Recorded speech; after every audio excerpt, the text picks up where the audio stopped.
시간입니다. 오늘 까치사냥 까치토크 네 번째 시간입니다. 드디어 우리가 이긴 상태로 내가 희극이 되고 싶다고 말했던 그 까치토크를 드디어 하게 됐거든요.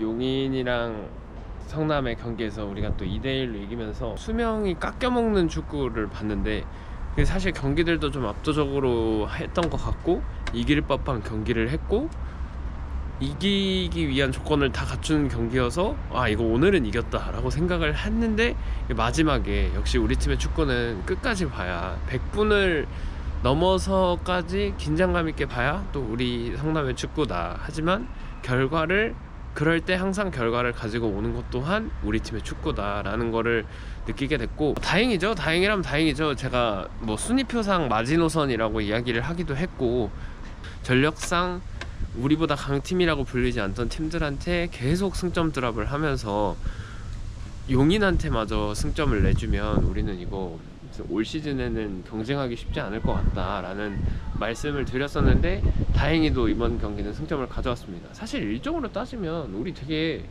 나쁘지 않은 일정이거든요. 그러니까 약팀 강팀 뭐 이렇게 만나는 팀들도 있지만, 지금 시기에선 사실 뭐 전력이 막 엄청나게 강하다라고 하는 팀들을 만나진 않고 있단 말이에요. 일단 경기 내용으로 들어가 보자면 유주환 선수가 8년 만에 득점을 했습니다. 8년 만이래요. 그 메탄고 시절에 엄청나게 이름을 날렸던 선수고, 수원 삼성 시절에 2018년도인가 그때 골을 넣었다 하더라고. 그러면은 뭐 본인이 언제 어떻게 골을 넣는지도 기억 못할 정도로 엄청나게 오래된 이야기라는 뜻이고, 성남으로 이적했다가 군복무를 하고 다시 돌아왔거든요. 근데 돌아오면서 교체 자체는, 그러니까 교체로 공격수로 교체가 나오다가 부천 플레이오프, 승강 플레이오프 때 부천을 상대로, 그러니까 부상으로 경기를 못 나오면서 처음으로 풀백으로 출전을 했는데 그때 꽤 괜찮았거든. 그러면서 이제 올 시즌은 계속 풀백으로 나오고 있는 모습이고, 유주환 선수는 사실 뭐 경기장에서 그래도 꽤나 눈에 띄는 편에 속하는 선수이기 때문에 매경기 까치토크가 됐던 라운드 리뷰가 됐던 꽤 이야기를 하고 있는 선수긴 하거든요. 그래서 득점을 하는 데 있어서 본인이 왜 공격수 출신임을 몸소 보여주는 득점을 기록했고, 라인도 아예 그냥 기다리고 있다가 확실하게 그냥 깨고 들어가면서 득점을 넣었고, 수비수가 아예 몰랐던 것 같더라고. 다시 보지만 골장면은 계속 다시 보는 게 미덕이지 않겠습니까? 그 우리 구단 인스타, 그 하이라이트, 유튜브, 뭐 모든 방법과 수단을 가리지 않고 계속해서 골장면을 보는 게 팬들의 미덕이다. 보면 볼수록 라인을 진짜 기가 막히게 깨고 들어가는 모습을 보였고, 아주 축하드립니다. 8년 만에 득점도 했고, 본인이 이제 사실 우리 팀 이지훈 선수가 있잖아요. 경쟁자가 있는데도 본인이 그걸 이겨내면서 포지션 변경을 하고 이겨내면서까지 출전을 하고 있는 모습이니까, 그리고 좋은 활약 보여주고 있으니까 그거에 대해서는 좀 축하를 드리고 싶고, 그러나 이게 또 수비를 할 때 조금 패스들을 너무 안일하게 하는 거는 좀 위험하다. 이게 이번 경기 한 2번 정도 나왔거든요, 그런 모습이.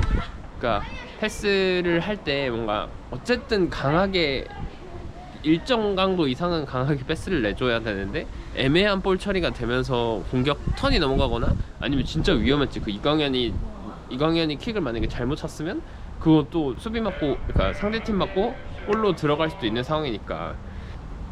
말 나온 김에 수비진부터 계속 이야기를 하자면, 일단 이상민, 베니시오, 정승용은 그대로 나왔습니다. 그냥 꾸준히 우리가 알던 그 조합으로 나왔고, 이상민 선수가 경고 때문에 교체가 됐다고 봐야겠죠. 이상민, 베니시오, 정승용 잘 해줬고, 어김없이 좋은 활약을 보여주는 모습을 보여줬는데, 여기서 교체가 좀 특이했다. 이상민 선수가 나가는데 중앙수비가 유선이랑, 어쨌든 시은이 중앙수비를 볼 수 있는 포지션이긴 한데 이들이 들어온 게 아니라 유준선이랑 같이 이렇게 들어왔거든요. 근데 유준선이 들어오면서 프레이타스가 한 칸 내려오고 수비 조합을 이루어지는 모습을 보였는데, 사실 개인적으로는 좀 불안하긴 했습니다. 이게 아무래도 프레이타스가 중앙수비를 안 서본 건 아니나, 그리고 피지컬적으로 됐든 어떤 플레이 스타일이 됐든 아니면 공중볼을 따내거나 경합을 하는 상황에서 잘 이겨내는 모습을 보이다 보니까 나쁘지 않은 선택?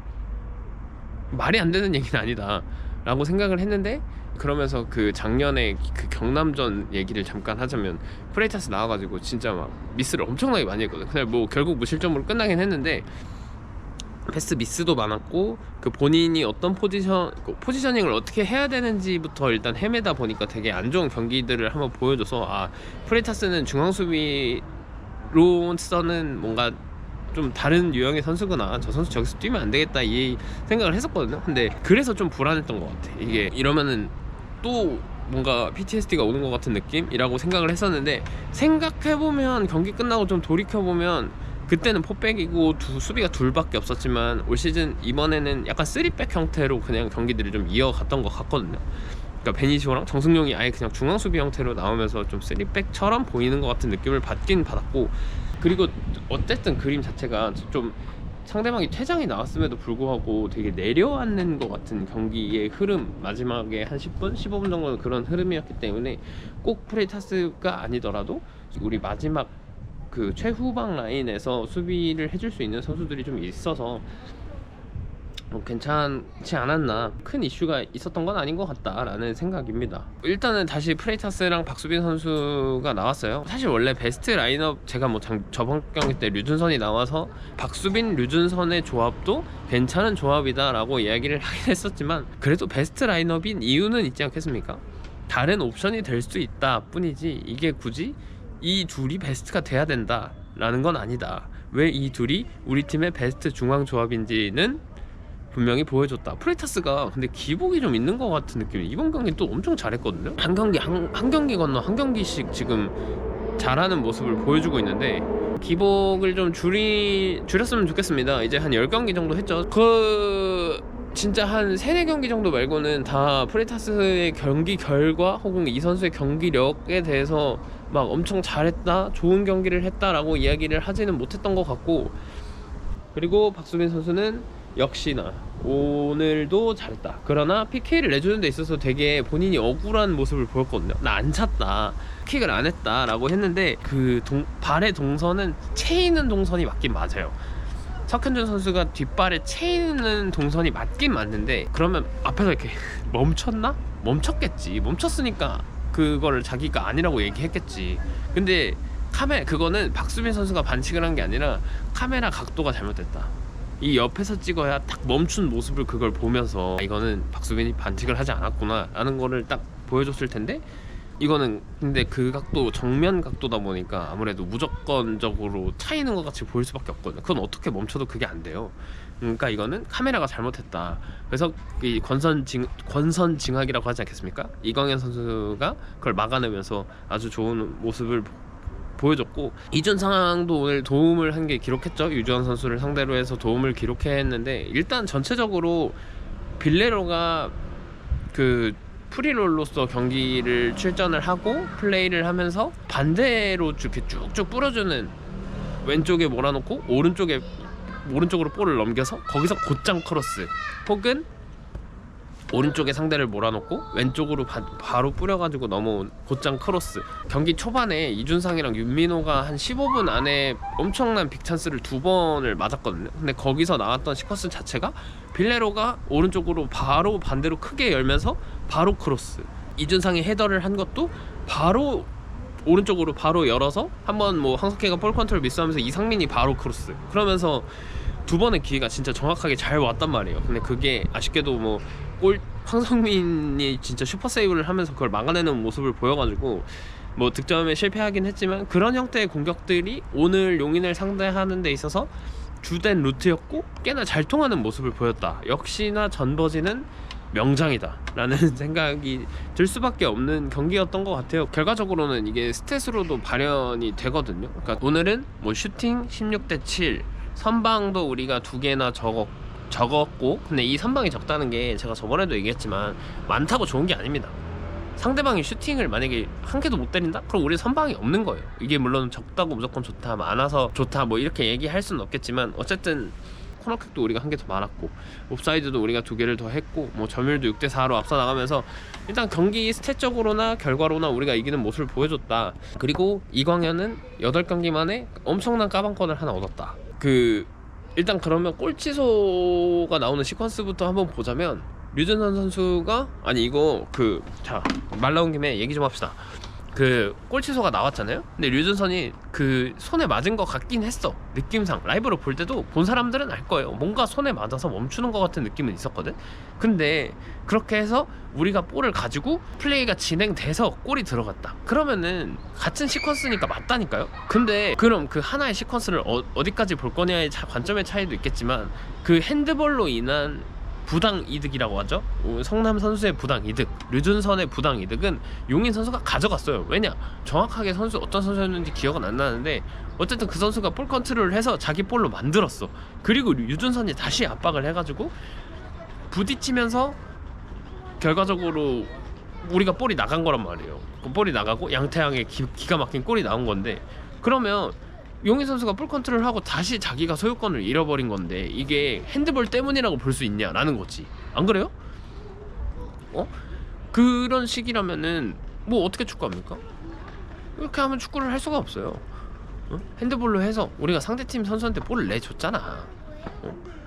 그럼 됐지. 거기서 그건 끝나고 다시 압박하는 것부터 같은 시퀀스로 봐야 되는 거 아니냐라는 게 성남 팬인 저의 입장입니다. 네. 그렇게 생각을 하고 양태양이 엄청나게 슈퍼 원더 슈팅을 보여주면서 제가 카톡방에다가 용인의 하늘에 태양이 떴다라는 말을 했는데 그 말을 하기가 무색하게 VAR을 통해서 골 취소가 됐지만 양태양 선수가 되게 오랜만에 출전을 했거든요. 뭐 올 시즌에 출전을 하더라도 엄청 극소수의 시간, 엄청나게 짧은 시간만 출전을 하면서 자기가 가진 거를 보여주지 못한 시즌이었는데 비록 골 취소가 되긴 했지만 이걸로 인해서 본인도 조금 자신감을 찾는 계기가 됐으면 좋겠다라는 생각입니다. 이게 어쨌든 슈팅이 진짜 잘 때렸어. 그거 때리고 날아가는 순간 와 이거는 그냥 못 막는 거다. 그게 골대로 향하면 들어가는 거고, 원래 그런 골들은 그게 그냥 골대를 빗나가면 빗나가는 거고 누군가의 어떤 수비로 인해서 막아질 수 있는 슈팅은 아니었다고 생각하거든요. 그만큼 잘 때려서 3대1이 되는 순간 진짜 킬 더 게임이라는 말이 생각날 정도로 오늘 경기 끝났다, 드디어 안정적으로 이기나 라고 생각을 했는데 골 취소가 됐다. 그래서 아주 기분이 매우 안 좋았다. 그게 어쨌든 김한서 선수가 퇴장을 나가면서 우리가 수적 5위에 있었음에도 불구하고 계속해서 수비적인 형태의 경기의 흐름이 이어졌거든요. 어떤 이유에서인지는 모르겠는데 주도권이 어쨌든 용인한테 계속 있었단 말이에요. 근데 그런 상태에서 우리가 거기서 한 골을 딱 더 넣어가지고 경기를 끝냈으면 아예 그냥 아무 일 없이 경기가 끝나는 거였는데 취소가 되는 과정도 되게 어수선했고 VAR이 길어지다 보니까 아무래도 경기장 분위기가 좀 어수선해지는 것 같은 느낌은 있었단 말이에요. 그리고 VAR이 길어지는 게 화면을 보잖아요. 어쨌든 그 현장에 계신 분들도 중계 화면을 보고 중계를 보는 저희도 그 VAR 판독하는 화면을 보는데 이게 확실한 상황이면은 사실 경기장 분위기 판독이 길어지더라도 경기장 분위기가 그렇게 어수선해지는 느낌은 없는데 되게 뭔가 애매모호한 거, 이게 맞은 것 같기도 하고 아닌 것 같기도 하고 막 그런 상황이 이어지다 보면은 경기장 분위기가 엄청 어수선해진단 말이에요. 근데 그런 상황에서 골 취소가 됐고 용인이 다시 공격을 시작했는데 롱킥을 한번 쭉 넘어왔죠. 그리고 그때부터 좀 불안불안하긴 했어. 이거 또 어디서 많이 보던 그림인데 했는데 박수민 선수가 볼 컨트롤 미스를 합니다. 미스를 하는 순간 일단 마음이 아찔했다. 그리고 발이 나가더라고. 이거는 사실 PK가 맞다. PK를 내주면서 박수민 선수는 본인이 엄청나게 아니라고 하긴 그렇게까지 아니라고 하길래 나는 볼을 건드렸거나 아니면 안 찬 줄 알았어. 안 찼다고 막 입모양으로 그렇게 이야기를 해가지고 나는 그런 줄 알았는데 아니더라고. 카메라가 잘못한 겁니다. 카메라가 잘못한 거예요, 그거는. 네. 어쨌든 그러면서 PK를 내줬고 이광현 선수가 PK 선방을 잘한다는 이미지가 왜 있는지 모르겠는데 어쨌든 갖고 있긴 했거든요. 이 선수가 어쨌든 특정 상황에서 세이브, 그러니까 안정적이라기보다 어떤 진짜 우리가 흔히 이야기하는 슈퍼 세이브를 많이 하는 골키퍼라고 저는 이미지가 박혀 있어서 좀 해줬으면 좋겠다. 우리 팀이 PK를 내줬을 때 막아내는 모습을 본 기억이 사실 진짜 별로 없거든요. 못 넣었던 기억은 꽤 많은데 막았던 기억이 별로 없어가지고 좀 막았으면 좋겠다 이 생각을 했는데 잘 막았습니다. 그거는 킥을 가브리엘이 조금 안일하게 찼거나 할 수도 있는데 되게 잘 막은 PK라고 생각하거든요. 그걸 딱 막아내면서 멋있게 본인도 세레머니 안 하고 집중해 빨리 막아야 돼 저기 봐 이런 모습을 보여주면서, 원래 골키퍼의 간지는 그런 데서 나오는 거거든.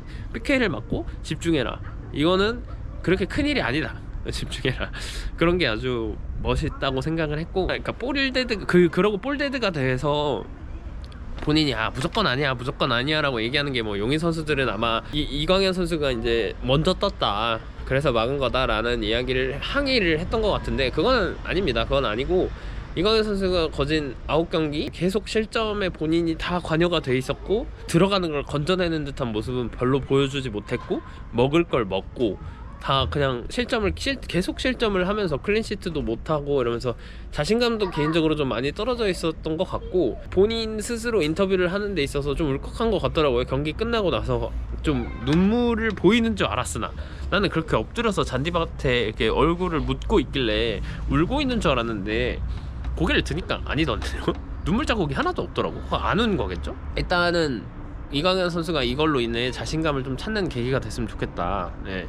한두 경기 쉬고 오랬더니 본인이 건재함을, 난 쉴 필요가 없다, 쉬고 와도 될 것 같다는 의견을 냈는데, 그냥 가차없이 본인이 왜 이 팀의 넘버원 골키퍼일 수밖에 없는지, 여야 되는지를 좀 보여줬던 것 같습니다. 잘 됐지.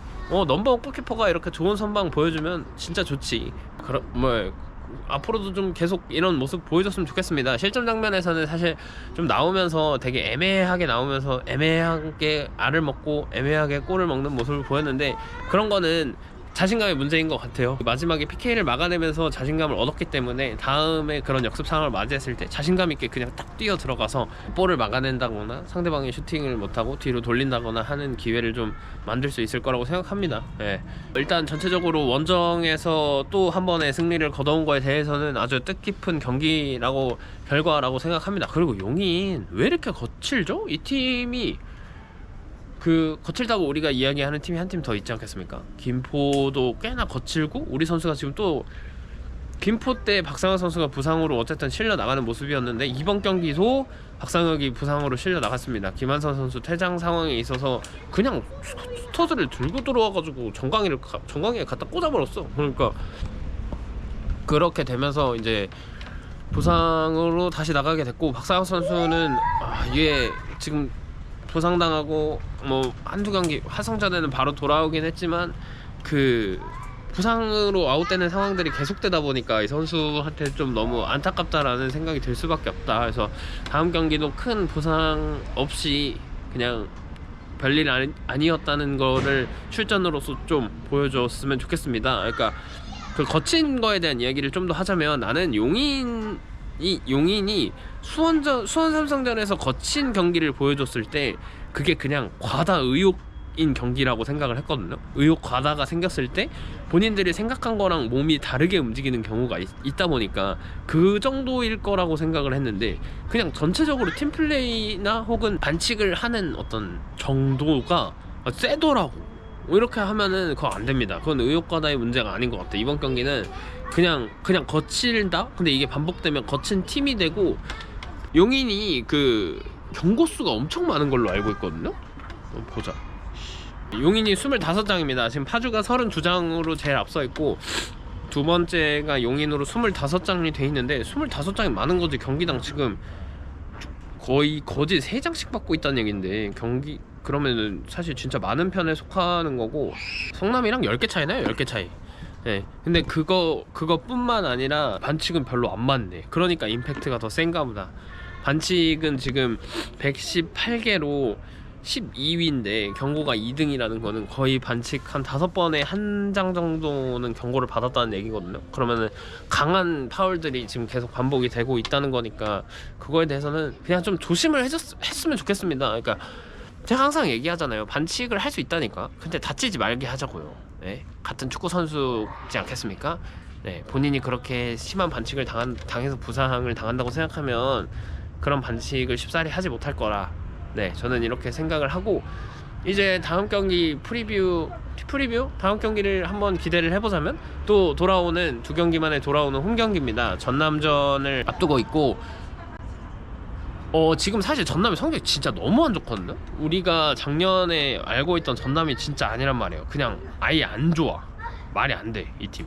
지금 이 팀 16이거든요 1승 2무 6패. 근데 이런 팀, 그러니까 지금 뭐 감독님이 임관식 감독님으로 바뀌었고 뭐 하고 했긴 했지만 이거는 이겨야 되는 경기입니다. 이게 프리뷰 때도 이야기를 했는데 무조건 이겨야 되는 경기고, 16위 팀을 상대로도 만약에 이기지 못한다? 그러면은 진짜로 우리 입장에서는 승격 플레이오프 혹은 플레이오프를 노리는 우리 팀의 입장에서는 진짜 아주 당황스러운 결과를 맞이하게 되는 거고, 자꾸 이렇게 하위권 팀들한테 승점을 좀 안 내줬으면 좋겠어요. 잡을 거는 좀 잡았으면 좋겠는데, 이게 단순히 내가 잡을 걸 잡으면 좋겠다라고 이야기를 하는 게, 지금 뭐 우리 팀이 경기를 못해, 경기력이 안 좋아, 그런 상황에서 내가 경기들을 하위권 팀들한테 갖고 왔으면 좋겠다, 이게 아니잖아요. 경기들 다 잘해. 근데 마지막에 딱 그 하나 때문에 뭐 경기 결과들을 놓치는 장면들이 계속 있다 보니까, 근데 그 하나가 공격일 때도 있고 심지어 수비일 때도 있었으니까 그 마지막에 집중력 한 번을 보여주면서 이기는 모습을 보여줬으면 좋겠고, 뭐 임관식 감독님이 발디비아, 호난 혹은 하남 그리고 윤민호로 이어지는 어떤 그 공격적 라인, 그리고 정지용 이쪽을 어떻게 활용할지는 잘 모르겠습니다. 아무래도 임관식 감독 체제에서 전남 경기가 펼쳐진 적은 한 번도 없기 때문에 어떤 경기의 형태가 될지는 잘 모르겠으나, 언제나 발디비아는 조심해야 된다. 발디비아가 발디비아 하기를 냅두면 안 될 거라는 생각이고, 사실 뭐 프레이타스나 그 작년에 전남을 상대로 했을 때 우리 팀을 상대로 발디비아가 뭐 부상이거나 혹은 출전을 했을 때도 진짜 잘 막아주는 모습을 보였거든요. 그러니까 뭐 발디비아가 잘한다 하지만 우리 팀은 발디비아를 막고 있는 법을 알고 있어. 그래서 사실 크게 발디비아 걱정은 별로 안 된다. 세트피스 빼고. 그러나 임관식 감독님이 세트피스 장인이, 그 세트피스 깎는 장인이니까 그것만 좀 어떻게 잘 조심을 해보면 될 것 같고, 우리 팀은 크게 별 다른 라인업으로 나올 것 다르지 않은 라인업으로 나올 것 같습니다. 뭐 빌레로 윤민호 조합 제가 좋다고 했죠. 근데 저번 경기에도 좋은 모습을 보였던 것처럼 이번 경기에도 그 좋은 모습, 빌레로가 한 반칸 정도 내려와서 프리롤로 뚫어주고 앞선에 딱 원톱으로 윤민호가 있으면서 호시탐탐 기회를 노리는 형태, 그리고 오른쪽에 안젤로티가 이번 경기에 복귀를 하려나 진짜 아예 소식이 없네. 그래서 뭐 사실 황석기도 지금 꽤나 팀에서 자리를 엄청나게 잘 잡아주고 있기 때문에 이준상, 황석기 라인 선발 라인업 마냥 나쁜 것 같진 않다. 근데 지금 보면 오른쪽에 안젤로티도 나올 수 있고 이정빈도 나올 수 있고 황석기가 나올 수도 있고 왼쪽에 뭐 이준상이 나올 수도 있고 료지가 나올 수도 있고, 사실 윙 쪽에서의 마냥 선택지가 없는 느낌은 아니거든요. 그러니까 또 교체를 통해서라도 변주를 줄 수 있는 부분은 좀 많다 보니까 그거에 대해서 공격을 하는데 기회를 만들어내는 데 있어서 어려움을 겪을 것 같진 않다. 그러니까 우리 민호 햄이 한 골만 더 넣어줬으면 좋겠다라는 기대입니다. 이런 생각이고, 희극이 됐어. 드디어 희극이 됐고, 이 희극은 계속되어야 되지 않겠습니까? 비극은 멈춰야 되고 희극은 계속돼야 되는 게 우리의 바람이고, 우리가 축구를 볼 때 가장 기대하는 부분이기 때문에 다음 주 까치토크도 웃으면서 이렇게 환한 낮에 찍을 수 있으면 좋겠습니다. 분위기가 안 좋으니까 자꾸 밤에 찍고 우울해지고 그러는데, 이렇게 낮에 날씨 좋을 때 바깥에서 바람 선선히 부는 와중에 웃으면서 찍을 수 있는 까치토크 5번째 시간이 됐으면 좋겠습니다. 이번 주에는 아마 갈 수 있을 것 같아요. 그 블랙존의 제 자리에서 또 축구를 볼 수 있을 것 같기 때문에 오랜만에 그때 또 경기장에서 뵙겠습니다. 까치토크 4번째 시간이었습니다. 안녕.